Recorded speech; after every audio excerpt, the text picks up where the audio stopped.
مرحبا مرحبا میرا بیٹا آ گیا، میرا بیٹا آ گیا۔ پھر جبرائیل بھی پیچھے رہ گئے، سدرۃ المنتہا بھی پیچھے رہ گیا، اور عرش بھی پیچھے رہ گیا، اور عرش کے اوپر 70,000 نور کے پردے بھی پیچھے رہ گئے۔ اور پھر اللہ کا قرب کیسا نصیب ہوا؟ فَكَانَ قَابَ قَوْسَيْنِ أَوْ أَدْنَىٰ۔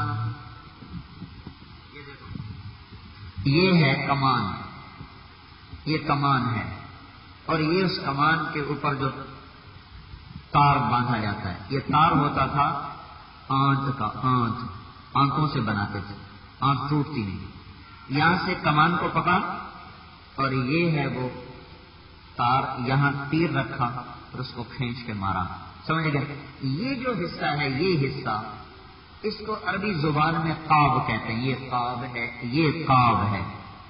قاب قوسین بتا رہا ہوں، قاب یہ کیا چیز ہے؟ قاب قوسین، قاب قوسین، یہ عربی محاورہ ہے۔ اس میں پہلے صورت بتا رہا ہوں تاکہ آپ کو محاورے کی صحیح بات سامنے آ جائے تو سمجھ میں آئے گا۔ یہ ہے قاب، اس لکڑی کو قاب کہتے ہیں، اس کو قاب کہتے ہیں۔ عربوں میں دستور یہ تھا، جب وہ لڑائی کے بعد صلح کرتے تو عرب سردار اپنی کمانوں کو آپس میں جوڑتے تھے، تو ایک کمان یہ ہے، ایک یہ ہے، یہ دونوں کمانیں وہ آ کر یوں جوڑتے تھے، بیچ میں یہ دونوں کے تار مل گئے، اوپر سرے مل گئے، یہ ہو گیا قوسین، یہ قاب۔ یہ دونوں یوں جب مل جاتے تھے تو یہ نشانی ہوتی تھی کہ اب یہ دو سرداروں کے دل بھی آپس میں مل گئے۔ تو اب میرا آپ کا اللہ کہہ رہا ہے کہ میرا محبوب جو میرے قریب ہوا وہ ایسے ہوا جیسے دو کمانوں کے سرے آپس میں مل جاتے ہیں۔ پھر اس کا اگلا لفظ سنو، اگلا فَكَانَ قَابَ قَوْسَيْنِ، اتنا تو ہو گیا۔ اب میرا اللہ کہہ رہا نہیں، او ادنا، اس سے بھی زیادہ میرا نبی میرے قریب ہو گیا۔ یہ دو انگلیوں کو ملانے کے بعد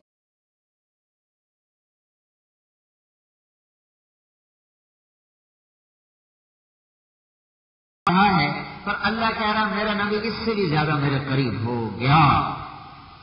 جو اس کے پیچھے چلے گا، جو اس محبوب کے پیچھے چلے گا، وہ بھی اللہ کے دربار میں پہنچے گا۔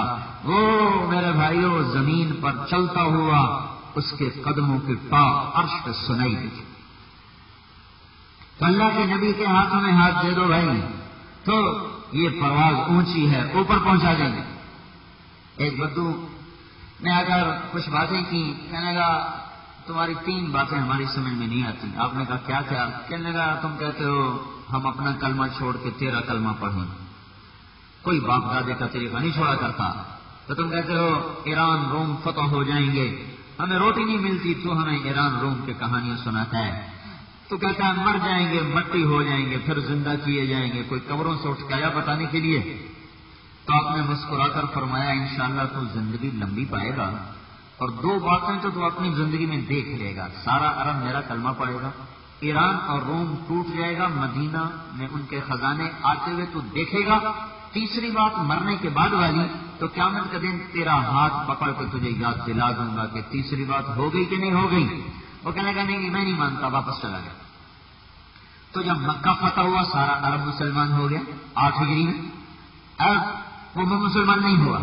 پھر ابوبکر صدیق کے دور میں فتوحات شروع ہو گئے، اور حضرت عمر کے ابتدائی دور میں ہی ایران کو بھی آخری شکست ہوئی اور روم کو بھی آخری شکست ہوئی۔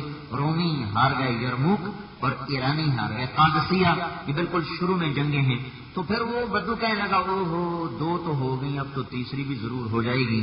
تو پھر وہ مسلمان ہو گیا اور پھر ہجرت کر کے مدینے آ گیا۔ حضرت عمر اس کی زیارت کو جایا کرتے، مسجد میں آتا اس کا بڑا اکرام کرتے۔ کس بات پر؟ وہ یہ فرمایا کرتے تھے یہ وہ شخص ہے جس کو اللہ کے نبی نے کہا تھا قیامت کے دن تیرا ہاتھ پکڑ کے تجھے یاد دلاؤں گا، اور قیامت میں جس کا ہاتھ اللہ کے نبی نے پکڑ لیا جنت میں پہنچانے سے پہلے چھوڑے گا نہیں، لہذا یہ پکا جنتی ہے۔ تو بھائی یہ جو تبلیغ کا کام ہو رہا ہے نا، تبلیغ کا کام، یہ کوئی تبلیغی جماعت کے ہاتھوں میں ہاتھ دینے کا کام نہیں ہے، یہ حضرت محمد صلی اللہ علیہ وسلم کے ہاتھوں میں ہاتھ دینے کا کام ہے۔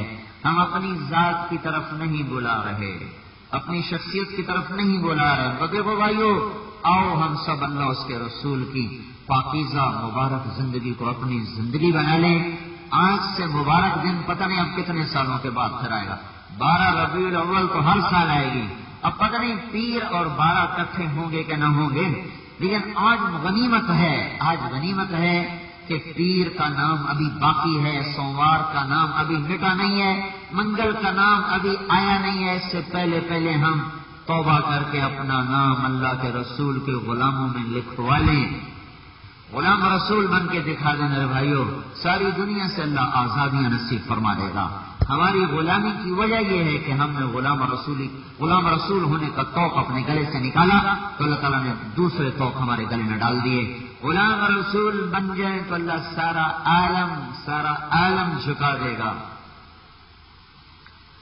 کبھی دیکھو آج کل تو اولاد کہنا نہیں مانتی، اور ادھر کہنے ماننے کو کہ حضرت عمر کے زمانے میں مصر فتح ہو گیا تو مصر والوں کی عادت تھی کہ دریائے نیل جب پانی کم پڑ جاتا تو اس میں ایک لڑکی کو ڈبو دیتے تو پانی زیادہ ہو جاتا. شیطان کا چکر تھا.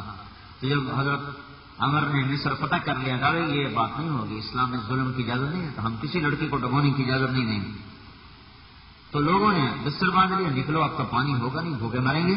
تو انہیں حضرت عمر کو لکھا، حضرت عمر نے خط لکھا، تم نے بالکل ٹھیک کیا ہے، اسلام اس کی اجازت نہیں دیتا. پھر فرمایا ایک خط لکھ رہا ہوں دریائے نیل کے نام دریا میں ڈال دینا.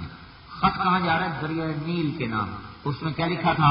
بسم اللہ الرحمن الرحیم من عبد اللہ امیر المؤمنین عمر بن الخطاب الى نیل نصر.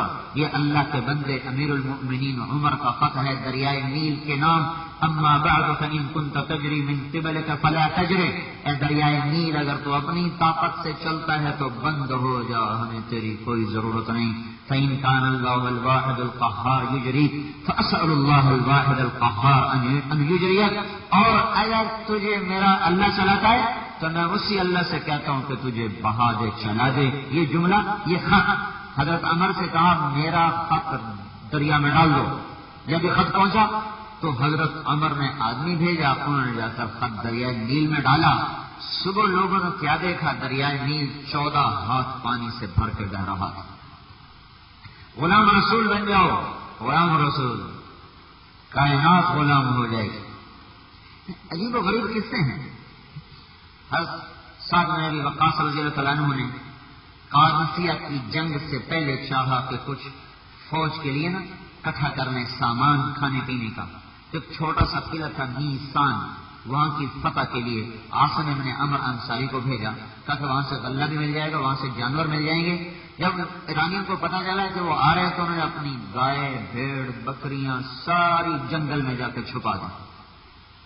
جب یہ حضرات پہنچے تو وہاں بستی تو ہے، چھوٹا سا قلعہ تو ہے، پر نہ کوئی گائے نہ بکری نہ بھینس، کچھ بھی نہیں ہے. تو آسے یہاں کوئی جانور مل جائیں گے؟ تو وہ کہنے لگے یہاں تو کچھ بھی نہیں، یہاں تو کچھ بھی نہیں. تو اندر جنگل میں چھپی ہوئی گائے بکریاں پکار اٹھی، ہاں نحنو ہاں نحنو ہاں نحنو، ادھر آ جاؤ، انہوں نے ہمیں یہاں چھپایا ہوا ہے، ہمیں پکڑ کے لے جاؤ، ہمیں پکڑ کے لے جاؤ. ہما آہوان صحرا سر خود نہاد برکر و امید آن کے روزے و شکار خواہی آمد. تو جنگل کے چھپے ہوئے ادھر تو دیکھتے نہیں ہو قربانی کے بکرے لے کر آتے ہیں، کھلا پلا کے جب ذبح کرنا رہ جاتے تو پیچھے ہٹتے ہیں، آگے دھکا دیتے تو پیچھے ہٹتے ہیں، آگے دھکا دیتے ہیں اور یہاں وہ کریں ہمیں آگے پکڑ لو پکڑ لو پکڑ لو.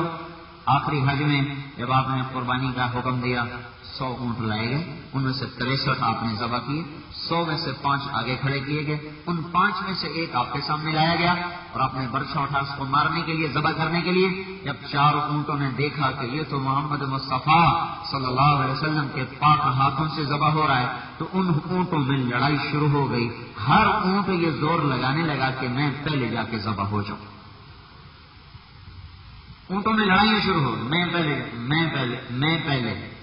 میرے بھائیو، حضرت محمد صلی اللہ علیہ وسلم کی غلامی سارے عالم کی تسخیر ہے، اور حضرت محمد صلی اللہ علیہ وسلم سے بغاوت ساری دنیا کی ذلتیں ہیں جو ہمارے سر پر ڈال دی جائیں گی.